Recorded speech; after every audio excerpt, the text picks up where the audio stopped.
Hello everybody, my name is Rolak and welcome back to Pokemon Leaf Green. Last episode we defeated our first gym leader, Brock, got ourselves a Boulder Badge, and made our way up to the Mount Moon entrance. In this episode we're going to be going right into Mount Moon.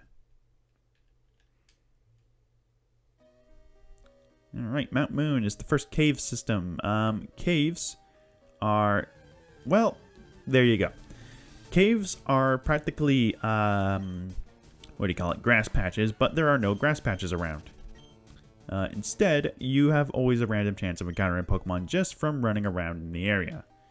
Yes, it's very annoying, and it gets very, very old. Honestly, I should have bought a item called Repel, which doesn't allow you to encounter Pokemon for a couple of steps. However, I'm stupid and didn't do that. So anyway, I'm just going to go over the new Pokemon that you can find in this cave. The first of all is Zubat. The most common one is going to be Zubat.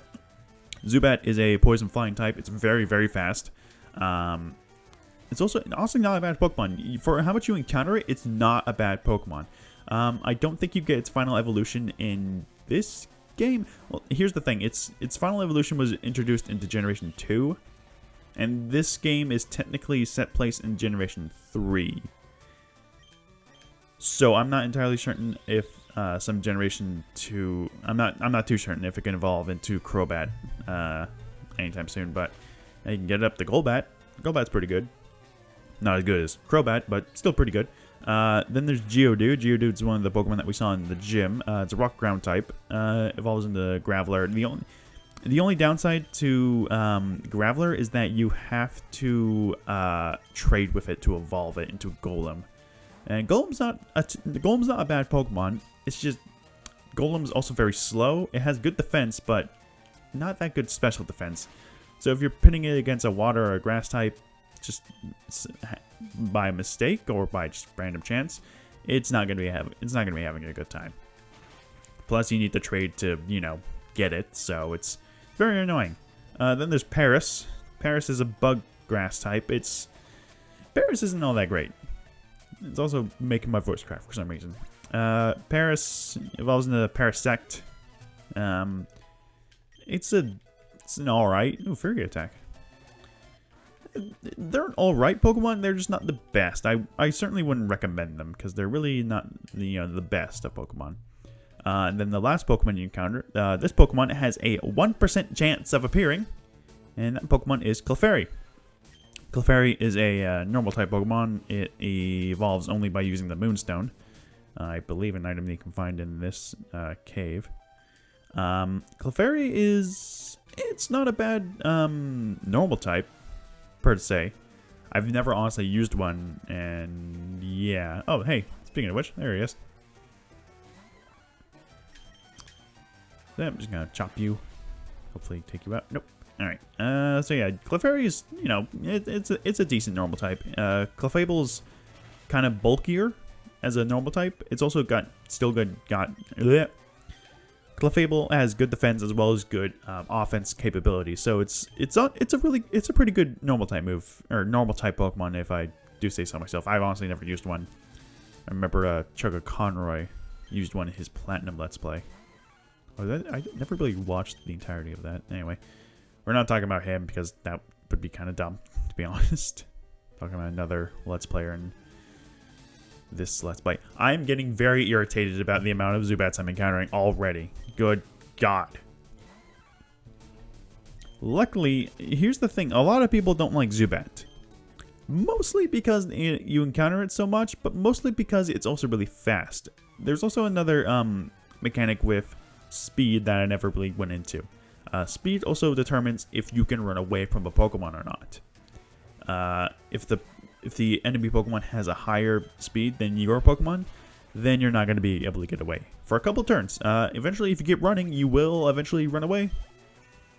As to how much time that takes out of your hand, that's completely up to you, man. Ooh, Voltorb.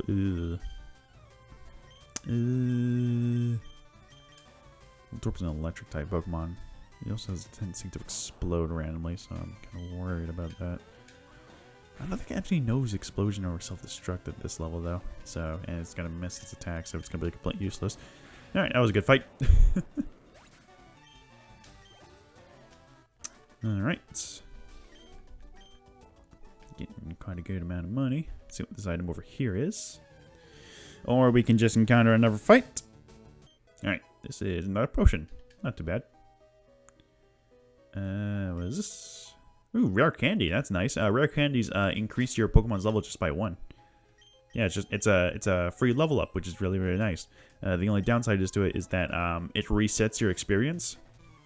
It sets your experience back to 0. So the best way to use it is to use it on a Pokemon that has just evolved, so you don't miss out on any experience. So we're sending out Caterpie. I should also go over medicine. I never actually went over medicine. So in the game there are several different types of medicine. There's potions which restore HP. There are potions, super potions, and hyper potions, which respectively restore 20, 50, and 200. Yeah, it just boosts right up to 200. They lowered it a bit in some later games, but that's what it is now. There's also a bunch of different like cures you can get. You can get burn healed, or you can get ice heal. Those just like instantly cure you of your status affliction. They can be really helpful in battles, but you don't really use them a whole lot, to be perfectly honest. Then there's the moves that, there's the abilities or items that restore your power points. It's pretty self-explanatory. There's also medicine that increases your stats. These are known as vitamins or steroids, if anything. There are certain types of medicines that do increase your stats. This basically helps you avoid a lot of training, or IV training, as they say. I'm not going to go into detail about what IV training is, because I honestly have no bloody idea what that is anyway. So we'll just avoid that for a while. There are items to restore or increase your stats as well as your power points in certain moves. So that's always helpful to consider if you have a move that has low power points. The lowest a move can get for power points is 5. Those are usually really powerful moves. So if you have one of those, then you might want to wait till you get a PP up. Yes, that is what it's called. No, I'm not ashamed of saying that. Escape rope. Escape ropes are a free get out of the cave. If you use it, you'll go back to the entrance of it. If you use the escape rope, you go back to where you enter the cave. So in our instance, if we were to use it, we would pop up next to the Pokemon Center. I think it is just dependent on where you entered the cave. Okay, this is getting really annoying. I'm gonna keep cutting out. Trainer. Okay.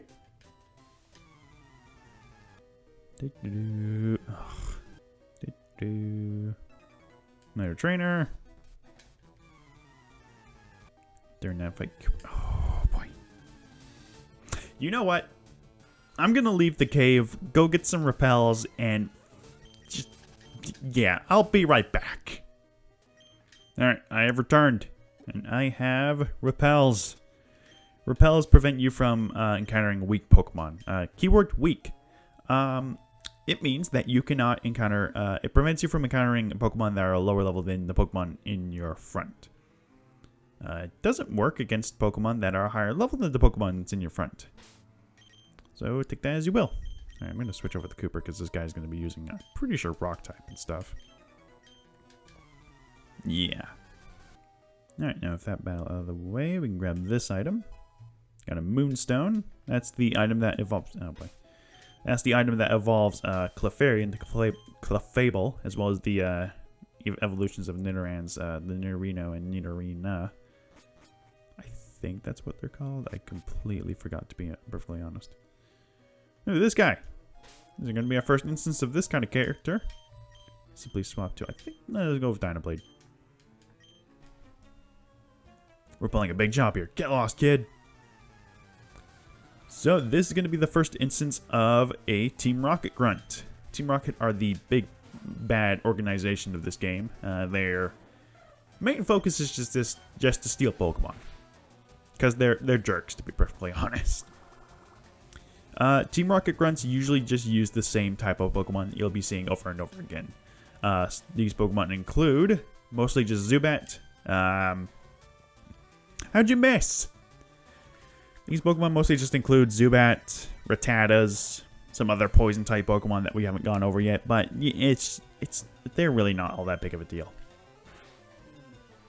Oh, excuse me. Like if you have a Psychic type Pokemon, then these guys are going to be no issue to you at all. It's going to be sending out Ekans. Ekans is...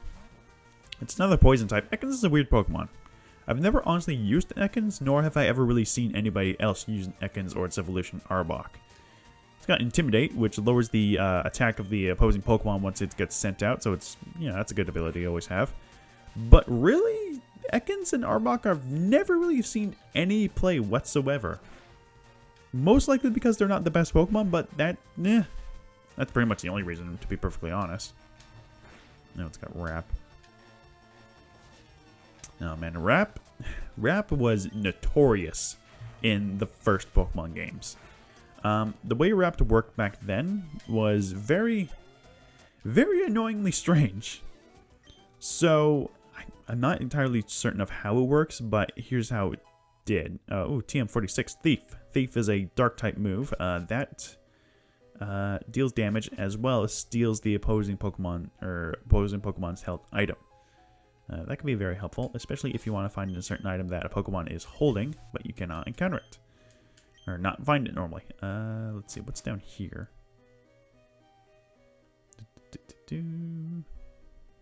More cave to go through, and another Rocket Grunt. So Wrap was notorious in Gen 1.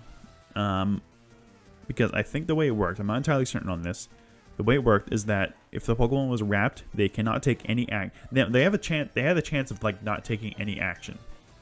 You couldn't swap them out. Wrap continuously dealt damage over time and time. And then once the Pokemon was free, the Wrap lasts like about up to 5 turns. Once it's done, it's done. But here's the thing: in Generation 1, when you were cured of certain like ailments, like sleep or frozen, it always took a turn to do that. So you practically just announce that you're done with the status inflictment, and then they reapply that status inflictment as well.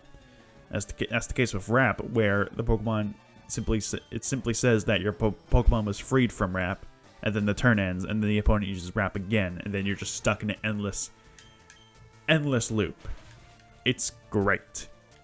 It's not great. It's awful. Generation 1 was a mess, to be perfectly honest. They didn't really know what they were doing back then, and I'm surprised many people still prefer the original 3. I think it was red, blue, and yellow over today's games. Yeah, man. Gen 1 was so weird. The special attack and special defense? Yeah, that was one stat. It was just special. I don't know what they were thinking, but it was. So the Pokemon with really high special can also deal immense damage with special attacks and also take no damage from special attacks. So Pokemon like, per se, Alakazam, a Pokemon that we haven't encountered yet, has super high special, going to be dealing a crap ton of damage as well as not taking any damage from anything else. And this was still an account with the... Ooh, Star Piece. Fetches a pretty penny. And this was before the special physical split of certain moves, so even its weakness, which was Ghost type, it was the only weakness for Psychic types back then. Actually, no, that actually was helpful for certain Pokemon like Alakazam, because Alakazam does not have a good defense stat. But that didn't help, considering that the only feasible and proper Ghost type move was Lick, which is a 20 base move, which has a slight chance of paralyzing the opponent's Pokemon. So, in reality, Ghost type was really not that good of a type. The only Ghost types in the game were Ghost and Poison type. So, even then, you didn't have any clear, like, advantage of any kind. Like, it's baffling. It's honestly baffling, to be perfectly honest. It's insane how crazy Gen 1 was. And I'm so glad I didn't grow up with that game. I grew up with, the first official Pokemon the first couple games I played were like Pokemon Snap and stuff, but the first official like mainstream Pokemon game I played was Diamond. That was Generation 4. That was after they done the physical special split. And I didn't even know about the physical split when I played the game. And I also didn't know that how to actually play the game because I mostly just used my starter and another Pokemon. But yeah. Yeah, Generation 1 was a bloody mess. It was an... Also, for some reason, the move Blizzard had always a 90... Oh, that's Hyper Fang. Oh, boy. Oh, come on!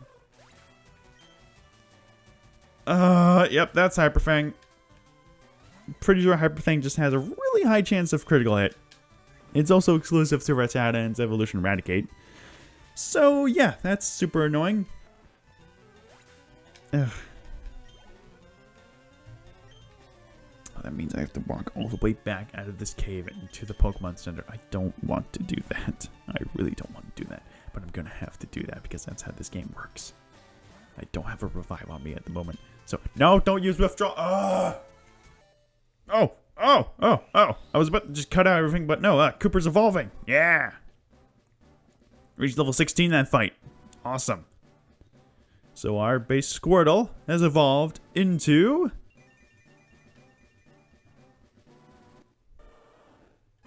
our Wartortle. Alright. Very, very nice. Okay, honestly, I think that's a good place to end it.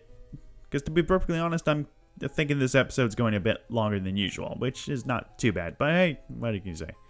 So, with that said, next time on Pokemon Leaf Green, we're going to be hopefully getting out. Get out of here. We're going to be hopefully getting out of this godforsaken cave, and hopefully outside once in a while. Alright, I'll see you guys in the next episode.